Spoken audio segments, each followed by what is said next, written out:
Hello guys, welcome back to Lechus rocks. ഇപ്പം നിങ്ങൾ വിചാരിക്കുന്നത് ഈ രാവിലെ എവിടെ പോകണമെന്നല്ലേ? ഇന്ന് ആറ്റുകാൽ പൊങ്കാല. അങ്ങനെ ഞങ്ങൾ ആറ്റുകാൽ പൊങ്കാലയ്ക്ക് പോവുകയാണ്. രാവിലെ തന്നെ ഒരു 4 മണിയായപ്പോൾ നമ്മൾ വീട്ടിൽ നിന്നൊക്കെ ഇറങ്ങി. ഞാനും അമ്മയും ഉണ്ടായിരുന്നു. ഒരു 5 മണിയൊക്കെ ആയപ്പോൾ നമ്മളവിടെ എത്തി. അനന്തപുരി ഹോസ്പിറ്റലിൻ്റെ ഓപ്പോസിറ്റായിട്ടാണ് ഞങ്ങൾ നിന്നത്.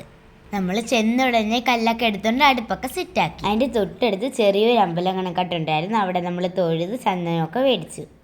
പിന്നെ കുറച്ച് നേരം നമ്മൾ അവിടെയൊക്കെ ഒന്ന് കറങ്ങിയിട്ട് അമ്മാമ്മ പറഞ്ഞു തിരളിക്കുള്ള സാധനങ്ങളൊക്കെ റെഡിയാക്കി വെക്കാം. പിന്നെ നമ്മൾ അതിന് തയ്യാറായി. അങ്ങനെ നമ്മൾ തിരളിക്ക് വേണ്ടിയുള്ള എല്ലാം സെറ്റാക്കി വെച്ചു. അപ്പം നേരമൊക്കെ നന്നായി വെളുത്ത് കേട്ടോ. എന്നാലും ആളുകൾ വന്നുകൊണ്ടേയിരുന്നു. 9:15 കേട്ടോ പൊങ്കാലയിട്ട് തുടങ്ങുന്നത്. പിന്നെ കുറച്ച് നേരം നമ്മൾ അവിടെയൊക്കെ നിന്നപ്പോൾ ആറ്റുകാൽ അമ്മേരെ ഫോട്ടോയൊക്കെ വെച്ചൊരു സ്ഥലം ഉണ്ടായിരുന്നു. അവിടെ വെച്ച് ഞാൻ ഡാൻസ് എടുത്തു. അവിടെ ഇങ്ങനെ കാപ്പയൊക്കെ കൊടുക്കുന്നുണ്ടായിരുന്നു. അമ്മാമ്മ പോയി ഇഡ്ഡലിയും സാമ്പാറും, നല്ല ഇഡ്ഡലിയും സാമ്പാറായിരുന്നു കേട്ടോ. അങ്ങനെ നമ്മൾ അതൊക്കെ കഴിച്ചു. അപ്പോഴത്തേക്ക് പൊങ്കാല ഇടാനുള്ള സമയമൊക്കെ ആയി. അങ്ങനെ നമ്മൾ റെഡിയായൊക്കെ നിന്നു.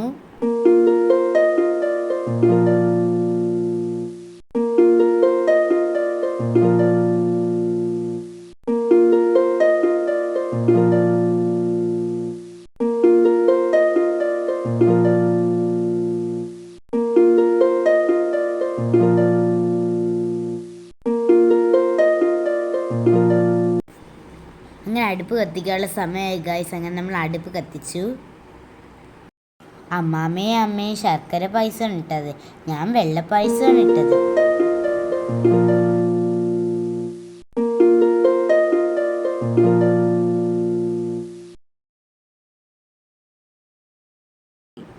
ആറ്റുകാൽ അമ്മയെ മനസ്സിൽ വിചാരിച്ച് പൊങ്കാലയ്ക്കുള്ള അരി ഞാൻ കലത്തിലേക്കിട്ടു. പുക കാരണം എനിക്ക് ഒന്നും കാണാൻ പറ്റില്ല. അതുകൊണ്ടാണ് ഞാൻ ഗ്ലാസ് എടുത്ത് വെച്ചത് കേട്ടോ. വേറെ ഒന്നും വിചാരിക്കില്ലേ. പക്ഷെ ആ നേരം അമ്മ പെട്ടെന്ന് ഗ്ലാസ് അങ്ങ് മാറ്റി. ആ സമയം അനന്തപുരി ഭക്തി സാന്ദ്രമായിരുന്നു. ആദ്യം ഞാനായിരുന്നു അരി കഴുകിയിട്ടത്. അതിനുശേഷം അമ്മയും, അത് എൻ്റെ അമ്മാമ്മയും.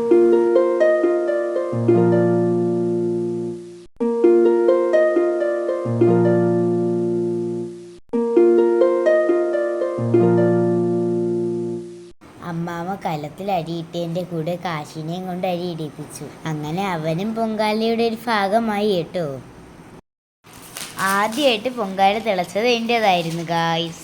അത് കണ്ടതിലുള്ള തുള്ളിച്ചാട്ടമാണ് നിങ്ങളിവിടെ കാണുന്നത്.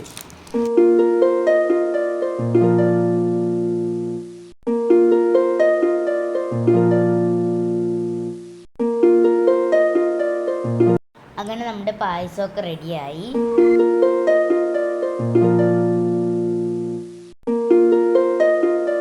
അപ്പോൾ നമുക്ക് വെള്ളം കുടിച്ചോളാം. വേറെ പുകയൊക്കെ കാരണം അപ്പോഴത്തെ അവിടെ കൂടെ ഒരു ജ്യൂസ് വേണ്ടി പോവുകയായിരുന്നു. അങ്ങനെ അവിടെ നമ്മൾ കയറി ജ്യൂസൊക്കെ മേടിച്ചു. നമുക്ക് ഓറഞ്ചും സ്ട്രോബെറിയുടെ ഫ്ലേവറുമാണ് കിട്ടിയത്. അടിപൊളിയായിരുന്നു എന്നാലും അത്. അങ്ങനെ നമ്മൾ ഉച്ചയ്ക്ക് കഴിക്കാനുള്ള ചോറ് മേടിക്കാൻ വേണ്ടി പോയി. ഒരു 1.5 ക്യൂ ആയിരുന്നു ഗൈസ്. ഇതെല്ലാം നമ്മൾ സഹിച്ചാലേ പറ്റൂ. നമ്മളെ ക്യൂവിൽ തന്നെ നിന്നു. ഫൈനലി നമുക്ക് ചോറ് കിട്ടി ഗായ്സ്. എന്ത് നല്ല ടേസ്റ്റ് ആയിരുന്നെന്നോ ചോറിന്. പിന്നെ നമ്മളൊരു കറക്കമൊക്കെ കറങ്ങിയിട്ട് ഐസ്ക്രീം കുടിച്ചിട്ടൊക്കെ തിരിച്ചു വന്നു. അപ്പോഴത്തേക്ക് നേദിക്കേണ്ടതൊക്കെ സമയമായി. 2:15 പൊങ്കാല നേദിക്കേണ്ടത്. പെട്ടെന്ന് പോകാൻ വേണ്ടി സഞ്ചിയിലേക്ക് കലമൊക്കെ എടുത്ത് വെച്ച് നേദിക്കാൻ വേണ്ടി വെയിറ്റ് ചെയ്തു. അങ്ങനെ പോയിട്ട് നേദിക്കാൻ വേണ്ടി എത്തി. അങ്ങനെ നമ്മൾ പൊങ്കാല നേദിച്ചു.